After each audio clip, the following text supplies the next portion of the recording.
దేవుడు నాకు తోడై ఉన్నాడు, నా జీవితంలోకి దేవుడు ఎంటర్ అయ్యాడు. నేను ఆశించినవి నాకు ఇవ్వడానికి ఒక కాలాన్ని నిర్ణయించాడు. నేను అనుభవిస్తున్న శ్రమల నుంచి నేను విడుదల పొందడానికి విడుదల కాలం కూడా నిర్ణయించాడు.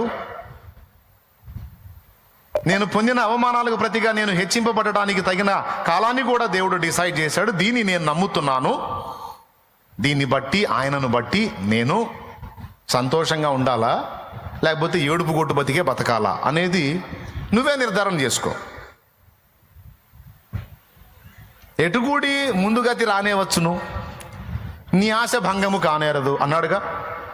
దీన్ని బట్టి నేను ఎలా బ్రతకాలి?